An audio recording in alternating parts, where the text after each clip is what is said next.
a brand new series. And this series was looking at this group of short stories that Jesus tells throughout the Bible called parables. And what Jesus does through these stories, what his desire is he tells these very ordinary stories, and they're about ordinary people like you and I, and they're about doing very ordinary things. That's what parables are. Ordinary stories, ordinary people doing very ordinary things. But the purpose of parables is to take these ordinary things and use those stories to help open our hearts, our minds up to these deeper realities of the world, the things about God. Jesus uses this phrase that he uses parables to reveal the secrets and the mysteries of the kingdom of heaven, right? These big concepts of God. Jesus tries to use these very ordinary stories to help us understand them in our capacity. And parables were not unique to Jesus. Other people used parables and taught in parables, but Jesus began to use them as one of the primary modes of his teaching. In fact, if you take everything that we have recorded of Jesus speaking out loud, all of Jesus' words out loud in the Bible, if you take all of those, over a third of those words are parables. That's how he chose to communicate, was through these very ordinary stories. And for Jesus, what he wanted people to grasp and to begin to understand were these mysteries of who he is. Jesus used parables to help people understand that the Messiah had come, that the God of the universe is here and he is living among all of you. And so he used parables to help people understand this truth. Jesus used parables to help people understand this reality that he comes to give us new life. And that new life impacts our present, but it also radically impacts our eternity as well. So he used parables, these ordinary stories, to help open our minds up to that truth. Jesus used parables as a means to help us understand his kingdom, that he comes to bring his kingdom here on earth. And that kingdom is meant to be the most beautiful disruption of our entire lives. That this kingdom changes everything about how we view ourselves and how we view others and how we're meant to live out into this world. And so Jesus uses these stories, and he's seeking and hoping to open our eyes up to these bigger, deeper truths. That's what parables are. And that's the series that we kind of began last week. And the first parable of Jesus that we see in Scripture, the first recorded parable, the first time we see Jesus use it, comes in Matthew chapter 13. If you have a Bible and you want to follow along, this is where we're going to be for our morning, is Matthew chapter 13. The verses will be on the screen, depending how good your eyes are to read these verses. That's on you. But this is the first recorded parable of Jesus. And what's so interesting about this parable is actually one of the few times that Jesus actually explains the parable. That Jesus doesn't often do that. He says the parable. We do know that with his disciples, he'll go back and they ask him a lot of questions and he was telling them all the things. But by and large to the crowds, Jesus was just saying the parables and very rarely would he explain them. But this is one such instance where Jesus does so. So Matthew chapter 13, I'm going to read the parable first. We're going to start in verse 1. It says, "That same day, Jesus went out of the house and sat by the lake. Such large crowds gathered around him that he got into a boat and sat in it, while all the people stood on the shore. Then he told them many things in parables." And so the picture we're getting, and we see Jesus do this often, is when the crowd of people are kind of covering around him, what he'll do if he's by the water, he'll actually get in a boat and he'll kind of push out a little bit. And what he's creating is kind of an amphitheater. See, Jesus wants to make sure everyone can see him and everyone can hear him. So he'll kind of go off a little bit, and now the crowd of people are all along the shore.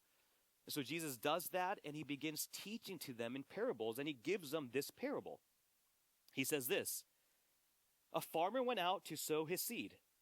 As he was scattering the seed, some fell along the path, and the birds came and ate it up. Some fell on rocky places where it did not have much soil. It sprang up quickly because the soil was shallow, but when the sun came up, the plants were scorched, and they withered because they had no root. Other seeds fell among thorns, which grew up and choked the plants. And still other seed fell on good soil, where it produced a crop, 160, 30 times what was sown. Whoever has ears, let them hear." So there we go. And like many of you, the people in the crowd were like, "What? what did you just share with us? And they knew farming culture. This would make a lot of sense to them. Jesus would use stories that would be relevant to their brains, their mind, farming, lands, trees, seeds, plants, animals, sheep, goats. Jesus was trying to relate to them in their way using words and stories they'd understand. But they get to the end of this, and the disciples are looking around and looking at the crowd, and the disciples don't get it. So they ask Jesus this very salient question: why are you talking to us in parables? Last week, we spent all of our time looking at Jesus' response to that question. So if you missed that last week, that's what we talked about, Jesus explaining why he's choosing to speak in parables. This morning, I'll do kind of a very quick review of it just to refresh us or in case you missed it. And so the explanation that Jesus gives on why he speaks in parables, Jesus says that his heart is to reveal the mysteries of the kingdom of God to those who have ears to hear. That's why he's speaking in parables. He wants to reveal the mysteries of all the things of God for those who are seeking to listen and understand. He's trying to meet them at their capacity, right? For those of you who have ever been around young kids or may have young kids, this is the reality that your kids will ask you questions like, why is the sky blue? Or where do babies come from? I don't know what they ask you, but they probably ask you some pretty weird, hard things. And you don't open up the encyclopedia and be like, all right, Johnny, here's all the reasons. I'm guessing what you do is you try to meet them at their capacity. So you tell them stories. So you share with them pictures. You help try to grow their understanding. You're trying to open their eyes to these bigger realities of the world, right? Here's what's going on in the sky. And as they're able to grasp that, you share with them more and more and more, right? As their capacity grows, you give them deeper and deeper truths about all these things. That's what Jesus was trying to do. So he goes, a part of why I speak in parables is I'm trying to reach people at their capacity. Those who have ears to hear me are going to begin to understand. Their imaginations are going to open up. Their minds are going to open up. They're going to begin to understand these truths. That's a part of why I speak in parables. But Jesus says, I also speak in parables, not just for this side of the room, but to conceal the truth for those that don't have ears to listen. You guys are the bad people. Jesus says, I'm sorry. Now we're stuck. I'm concealing my truth for those that don't have ears to listen, for those that don't have capacity to hear me, for those that have made up their mind about me. And that might sound a little harsh, but we need to understand the crowds of people that were surrounding Jesus. And last week, we even jumped back to Matthew chapter 12 because it paints this beautiful picture of the type of people that were coming to listen to Jesus. And a part of that crowd, what is comprised of the people who are coming to Jesus in Matthew chapter 12 is there's a group of people that just are showing up because they want him to fail. They're just waiting for him to trip. They're waiting for him to fall. They're waiting for him to mess up. That's why they're here. It's like you showing up to church this morning, waiting for me to fall over and fail, which it won't take long. I'll trip over myself very quickly. But that's why they're coming. They're coming to watch him mess up so they can say, look, he's not that great. He's not that great of a teacher. Jesus was disrupting the norms, and they didn't like it. So they're waiting for him to mess up. That's a part of the crowd that was coming to Jesus, just wanting him to fail. There was another group of people that was coming to Jesus, part of the crowd, and they were asking him questions because they're trying to trap him. They want Jesus to say something wrong so they can say, look what he said. That goes against what God says. So there's no way he can be a rabbi. There's no way he can be this great teacher. He definitely can't be the Messiah or the Son of God because look at what he just said. So they would ask him questions. They're trying to trap him. They want him to say the wrong thing so they can then accuse him, so they could discredit him, so they could use those things to actually get him in trouble. In fact, some of those people are trying to get Jesus to say something so wrong against God that they could throw him in prison and have him killed. And in Matthew chapter 12, it says that based on the things Jesus was saying and doing, these religious leaders got together and they're like, we are going to now plot to kill this person. That's a part of the crowd who's surrounding Jesus. There's another group of people that are surrounding Jesus that we read about in Matthew 12, and these people are seeing the miracles Jesus does. They're affirming the miracles. They're like, yes, we see that you healed that person. These amazing things are happening. We see it all. But the reason you're able to do it is you're actually in partnership with the devil. You are working with the enemy. You're working with the devil. That is the only reason you're able to do what you are doing. And they're seeking to just destroy Jesus' reputation. They're affirming what he's doing, but they're like, nope, that's you and the devil working together. And so they're seeking to destroy him through that way. That's a part of the crowd surrounding Jesus. And then there's this other group of people that just want him to do more tricks, turn more water into wine. That was pretty cool. Do some more tricks, magician. Dance for us. And Jesus is like, nope, that's not what the miracles are for. And that was a part of the people that were crowding around Jesus. And then, of course, there was that other group, the good side, whose hearts were open. They were genuinely trying to see and understand who Jesus was. Did they fully get it? No. Did they ask a ton of questions? Yes. They were wrestling with it. It didn't make sense. They were trying to figure it out, but their hearts were open. They were genuinely curious. They're trying to understand, are you really who you say you are? Could this be really true that the God of the universe is here? We're open to go down that road, Jesus. We're open to trying to understand that. And so those people in the crowd as well. And for Jesus, he goes, for those people, I'm trying to reveal my truth. But for this group who are trying to plot against me, who are trying to discredit me, who are trying to burn my reputation, who are trying to kill me, well, I'm going to conceal my truth from them because they don't have the capacity to fully understand. It's not that Jesus didn't want to win them over. It's not that he didn't want them to understand. He did. Because what he could have done is just said, fine, I'm walking away from this group. So I'm only going to talk to this very few select group of people, and only the ones that really get it, those are the ones I'm going to talk to, and everyone else can just go away. That's not what Jesus does. See, his heart and his desire is that everyone would come to know him, but he recognized that people are so closed off to me, there's no point in sharing everything. So maybe these parables, maybe these stories will break through. Maybe there's a crack there, and people will begin to open their hearts and open their minds to me. And so even those that were against Jesus, plotting against him, Jesus is still trying through stories, through any way possible to break through to those people, because his heart is that everyone would come to know and understand him. That's why Jesus spoke in parables, to reveal his truth to those who were open, who had ears to listen, to conceal to those that were closed off, that made up their mind. And in fact, this parable that Jesus has just shared, the parable of the sower, this parable is the picture of all this. This parable is literally speaking to the very question the disciples asked. Jesus already answered it in the parable. They didn't understand the parable. And so they asked the question, and Jesus explains it. And now he's going to go and explain the parable and help draw our attention to, no, this is what I mean. This is what is happening around us right now. And so the parable isn't about the farmer, because it starts off with the farmer, right? The farmer is going and he's scattering his seeds. This isn't about the farmer. The farmer is Jesus.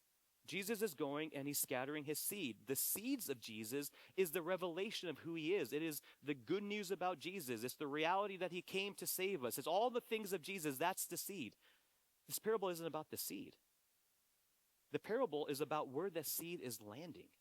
And see, what I love about this parable and this picture that we get is that Jesus and the farmer, this seed is going everywhere, right? This farmer isn't going to this one particular plot of land and saying, no, this is the most fertile, this is getting the most sun, this will get the most water, this is where the seed is going. Nope. The farmer is indiscriminately just chucking the seed everywhere, right? Jesus wants everyone to know who he is. It doesn't matter where your heart is. Jesus is coming and coming, coming. He pursues us and pursues us. That's who the farmer is. This isn't about the farmer. This isn't about the seed. This is about the soil that is landing on. And the soil is representing the different hearts. And so this morning for us, as we look at this parable, we're going to look at the 4 different hearts that Jesus is illuminating through this text. And 3 of the hearts are going to be revealed to have barriers to Jesus. That there are things in the way, things that are going to cause people to say, I'm not sure about that. I'm not ready for that. I don't know about that. I'm not really ready to fully go there, right? 3 of these 4 soils, 3 of these 4 hearts, there's going to be barriers and resistance. And the 4th heart is going to show a heart that is open and seeking to surrender and transform. And I want to say this before we jump into the rest of this, and this is usually would be my response and conclusion, but I think it's so important to kind of lift it up and talk about it here. Because what can begin to happen as we read this parable is one of several things. We could begin to think that those different soils are some kind of hierarchy. That I'm on step 1, then I'll get to step 2, and I'll get to step 3, and maybe I'll get to step 4 one day, but that might be far away, and I'm pretty happy with step 2, and that's not what the parable is about. It's not about this places of hierarchy where we're trying to get from one step to the other. Jesus is exposing the different places and different tensions we're going to find in our lives. And so do we want to have that 4th soil? Sure. But I don't know anybody I've ever met that's ever just jumped all the way there in their life. See, what we can begin to do in hearing this parable is we might recognize, I think I'm in the 1st or 2nd one, and we can begin to feel really bad about ourselves, and that's not the point of the parable. The point of the parable is Jesus saying, examine your heart. Be honest with where you are right now. we have to start with just being honest and saying, God, where am I right now? Am I open to you, or have I put barriers in place between me and you, God?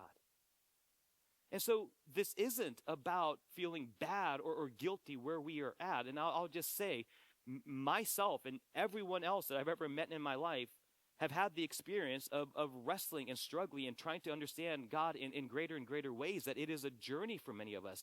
I don't know the person that said, yep, I heard about Jesus. I said, yep, all in, makes complete sense. 100 miles an hour. I never looked back. I never stumbled. I never struggled. I did everything God wanted me to do. I was great. Maybe somebody has that story. I haven't met them yet. The majority of us wrestle through those different types of soils. And yes, our hearts are desiring to surrender and to get there, but it's a process. So I just want to say that out front. The other thing we can begin to do is, if you've been coming to church for some time, maybe you know this parable. This is the most common one. It's the first one. It's probably one of the more famous ones. And you can be like, yep, I know this parable. First three, bad. This side of the room. Fourth one, good. It's us. And I've got my mind made up. And you've actually already decided where you are at, and you're not open at all to maybe considering, am I really there? Or if I'm really honest with myself, am I maybe somewhere else? And there's maybe some things that are preventing me from fully surrendering my life to Jesus. And so the question for us today, what Jesus wants us to do, is first examine our hearts. Where are we this morning? And wherever we are, that's okay. But the question is, are you satisfied there? See, that's what Jesus is going to try to help us do, is don't be satisfied in that place. Yes, it's a journey. Yes, it's a process. But the minute we get satisfied, the minute we have it all figured out, or we've made up our mind, that's where our ears begin to become closed, and we're no longer open to what Jesus might be saying. Does that make sense? So that was the conclusion. So now we're going to rewind just a little bit. But I want us to keep that in our minds as I begin describing the different type of soils. Or actually, Jesus is just going to tell us the different types of soils. So we're going to fast forward all the way to verse 18. Jesus says the parable. The disciples ask him, why are you talking in parables? He shares with them his heart, what's going on in the crowd. And it says this parable is speaking directly to these realities. And here are the different types of hearts that are out there. Listen then to what the parable of the sower means. It says, when anyone hears the message about the kingdom and does not understand it, the evil one comes and snatches away what was sown in their heart. This is a seed sown along the path. And by the path, he means a hard surface. I mean, for us, it would be us throwing seeds out in the parking lot. A lot of asphalt, hard surface, not much room to grow. Maybe there's some cracks out there, and maybe some seeds can fall in, but that's a pretty hard surface. So Jesus is describing people that have already made up their mind about him. People that say, I'm good. I don't need any God in my life. I don't have time for it. I don't have space for it. I don't want to disrupt my life. My life is pretty good. I'm in control. I'm in charge. I've got it all figured out. So this is people that are just resistant. They want nothing to do with God. And so that's the first kind of heart we have, is the heart that's hardened. It's hard to break through. And yet Jesus still goes. He pursues. The seeds still fall. Jesus is hoping something cracks through. And then he uses this phrase, and he says, and then the enemy comes and snatches away what was sown in their heart. And that language of the enemy might be new to some of you. Maybe you've never thought about this reality that there is an enemy at work in this world. That might be a weird thought for some of you. And let me help try to explain it in a way that might make a little bit of sense. But I believe that there is, Jesus talks about it a lot through his teachings, that there is an enemy at work in this world, that there is evil in this world, and there's an enemy seeking to turn us and pull us away from God. We see that enemy, Satan, in the garden with Adam and Eve, and one of the things Satan is called, he's called the enemy. He's also called the great deceiver. What the enemy likes to do is convince us of lies. And one of the lies he told Adam and Eve is God's holding out on you. And God's not that great. And you can do better on your own. You don't really need God. And so those seeds were planted by the enemy long, long ago, and some of those seeds are still planted in our lives today. And those things can harden our hearts. Another thing I've seen the enemy do, another lie that he tells, and I experienced it deeply in my life, and I think maybe others of you have as well. And if this resonates at all with you, this might help you understand, this is what the enemy is doing. The enemy seeks to tell us lies. And one of the lies the enemy wants to convince us of, by and large, is we're really only as good as the worst things we've ever done. We can only ever be as good as the worst things we've done. So there is a ceiling, there's a cap on how good we could ever be or how loved we could ever be because of all the bad things we've done in our life. See, the lie the enemy wants to tell us is that we need to stay in our brokenness. We need to live in our shame, that we are not good enough, and if anybody truly knew the fullness of us, we can never be loved. See, the lie the enemy wants us to hold on to is we are unforgivable. That's what the enemy wants us to believe. We are unforgivable. And so the minute you begin hearing about a God of the universe that says, I know you. You are fully known by me. You're fully forgiven by me. You're fully loved by me. We can't hear it because we have convinced ourselves that we are unforgivable. So how could there be a God that says you are fully forgiven? How can there be a God that says your identity isn't in your past or your mistakes or your failures, but your identity is as a son or daughter of mine, and you're meant to walk in freedom, not walk in our shame and brokenness? We can't begin to process that because the enemy is trying to keep us broken. That is the work of the enemy. That is a part of the lies the enemy wants us to believe. You're unforgiven. So how could there be a God that actually says he loves you and forgives you? Can't be true. And so your heart remains hardened towards that. Does that make sense? The enemy wants to convince us of lies and keep us in our brokenness. Jesus wants to give us freedom and life. So that's the first type of heart. It's a heart that's hardened. People who've made up their mind about God, people that can't fathom a God, people that can't believe in a God, and the enemy is working to keep us believing the lies about God, to keep us far from him. Verse 20, the second type of soil.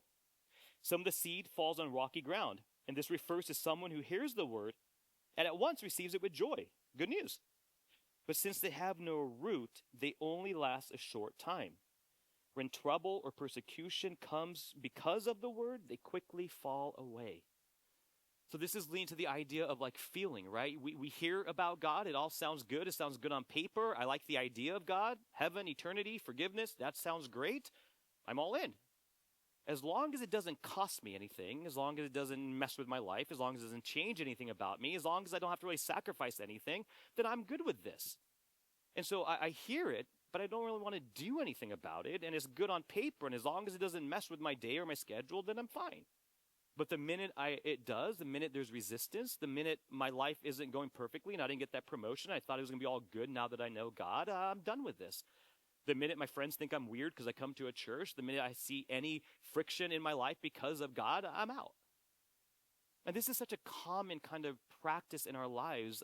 Think of any of your New Year's resolutions. Think of any of your many failed hobbies that, for some of us, just open the garage or open the closet, and you'll see all the failed little hobbies or things that we wanted to do in our lives, right?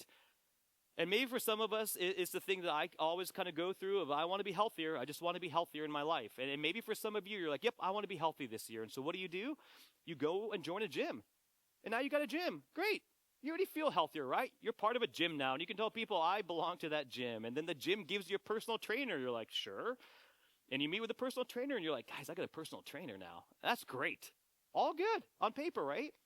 And then the trainer's like, all right, so 6 a.m. tomorrow, we're going to work out. And you're like, oh, no, I don't wake up early. Like, that's insane. 6 a.m.? No, we're not going to do that. So trainer's like, all right, after work, you're like, ooh, okay, after work. So one day after work, you show up and you work out and he kills you and you're just laying there and you're huffing and puffing and your body hurts. And he's like, great, tomorrow? And you're like, oh, no. This, what you just did to me, this is going to take a month to recover from what you just did to my body. I'll be back in a month, maybe. But I'm part of a gym and I have a trainer. So trainer's like, all right, great. Forget that. Let's talk about your diet and what you eat and what you drink. Oh, no. I'm not going to change anything about that. But I want to be healthier. But I'm unwilling to surrender or change any part of my life for it, even though in the long run, this is for our good. That's this soil, right? We like the idea of God. We like being around some of the people of God. You seem kind of nice and smile a lot. You're not too weird. This is good. But the minute there's any friction, any resistance, the minute there's anything that would cause me to change 1 ounce of my life, even if it's for the better, I'm out. That's the next one. Verse 22, the third one. The seed falling among the thorns refers to someone who hears the word, but the worries of this life and the deceitfulness of wealth choke the word, making it unfruitful. And so this is the one falling among the thorns. And what's so interesting about this one is the root is starting to take place. Like it's growing. Our understanding of God is growing. We're growing deeper in God. We're growing deeper in our understanding. But also what's growing are these thorns around us. And now we're trying to battle. And the thorns represents the things of the world. And the seed represents the things of God. And we're in this constant battle between wanting to do what God calls us to and wanting to believe the things we want to believe about God. But also the world is pulling at us constantly. And so maybe some examples of that in our life is maybe we're people that say, yep, Jesus is Lord and Jesus is my King and I'm in God's kingdom and that's what I'm all about. And yet the majority of your time, energy, and effort is being focused on the kings of this world. And we're fixated by whoever sits in that seat of government every 4 years. And we're living and dying by those realities. And if it's our guy, then we feel this way. And if it's not our guy, we feel this way. And you're dumb if you feel the other way. And how can that be? And we're consumed by it. And that's the TV station on our house is on 24/7 about the things happening with the kings of this world. And we're going up and down with the economy. And that's how we're living and dying. And that's what we consume. And that's all we think about. And yeah, Jesus is king, and maybe for Sunday for an hour I'll think about that, but the rest of my life and week is consumed by these things. And those are the thorns that start creeping in. And it's not to say that we don't pay attention. It's not to say that those things don't matter. They do matter. It's not to say we're not supposed to be good citizens and vote. Of course. It's not to say that the economy going up and down doesn't have an impact on us. It does. We're not robots. Those things are real. But when we say that we trust Jesus and he is our king and that is the kingdom we want to be a part of, and yet all these things are just going up and down in our lives and we are ebbing and flowing and living and dying, then that might be a sign to us that those thorns are creeping into our life. As much as we want to trust and follow Jesus, these other things are taking priority. Maybe for some of you, it's this idea of the kingdom Jesus is inviting us into. And that kingdom, remember, it is the most beautiful disruption of our life because it changes how we operate. That Jesus is calling us to be people that seek the welfare of others before we seek the welfare of ourselves. He's calling us to live sacrificially and serve those in need. He's calling us to be people that live with compassion and mercy in this world, that we seek to forgive people easily, and that's who we want to be, and that's our kingdom. And yet, when we go to work, or when we go to school, or in this relationship, or with this group of friends, that is very far from how I operate. That, yep, I want to be this person Jesus wants me to be, and I can try to be that, but when I go to work, well, no, that's not the way I'm going to operate. No one at work would say that I'm somebody who operates with compassion. No one would say I'm somebody that shares credit or gives credit away. No, I take credit. There's only few VP positions, and I've got to get it, and I'll step on whoever needs to step on, and I'll do whatever it is I need to do, and the ends are going to justify the means, because if I make a little more money, well, then I can take care of my family a little bit more, and that's going to justify it, right? And I'll give a little more to the church, and that'll justify it, right? And it doesn't matter what I've done along the way. As much as I say I want to be part of Jesus' kingdom, I'll do that as best I can, but when push comes to shove, when I have to make a decision, well, then I'm going to operate this way. And these are the thorns that Jesus is calling us into his kingdom and saying this is how we're supposed to live, and we want to do that, we really do. But the reality is it's hard. And we're constantly being bombarded with the things that the world says matters the most. And that's where we're leaning and that's what we're focused on. And it's hard. And so we find ourselves in that place of saying, God, I want to follow you. I'm trying to surrender more of my life. But these things of the world are coming. And the thing that's so hard about this one is it happens gradually. That the seed is growing, but these thorns are growing slowly alongside of it, right? It's not instant. Is very slowly we'll examine our lives and begin to realize, oh no, I think way more of the world is influencing me and impacting me than the things of God. That's the third one. And the final soil, the happy one, which we'll spend no time at all on. I'm just going to blow through this one. This is the good soil. It refers to someone who hears the word and understands it. This is the one who produces a crop yielding 160 or 30 times what was sown. This is the heart that is open. This is a heart seeking to surrender to Jesus. And when we begin to do that, our lives become transformed. Not instantly, not all at once, not everything is better, not that we're living perfectly, but our hearts are transformed. And we're trying to surrender more and more of our lives. And Jesus is saying there's a ripple effect of that. That the more we begin to do that, it starts multiplying in our lives. And now more of our life is being turned over to God. More of our life, we're acting with compassion and love and mercy for those around us. More of our life, we're paying attention to the needs out there. More of that's happening. And guess what? It multiplies next to us. And starts impacting our house. And it starts impacting our friend group. It starts impacting our relationships. It starts impacting our communities and our cities and our work.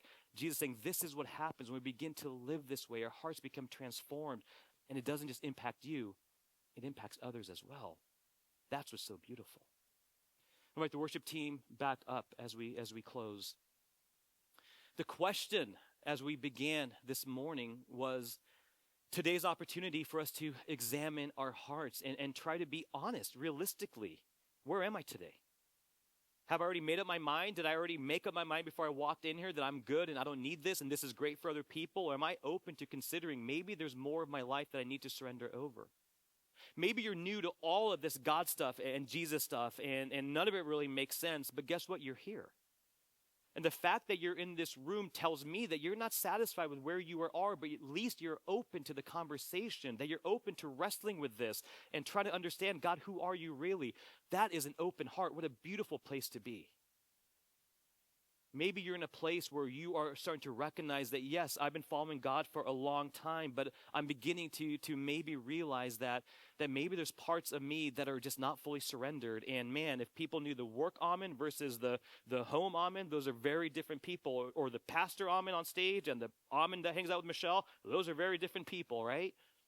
And maybe there's more of my life that needs to look the way I desire it to look. And so the question for us this morning is examine your hearts. And wherever you are, the question then is, are you satisfied? Or do you desire to surrender more and more of your life to Him? And the last part about this message is I know there's some of you that are experiencing the things Jesus experienced and His disciples experienced, because what Jesus was telling His disciples was, yes, this is what's going on now, but this is going to continue. So as we try to share the good news about Jesus to those around us, we're going to face a lot of this type of resistance. There's going to be people that have made their mind up that don't want anything to do with it, right? That there's times it's going to feel really hard. And maybe there's people in your life that you've been thinking about and praying for and inviting for years and decades. This parable is meant to remind us, have hope. Because what does Jesus do? He shares it indiscriminately.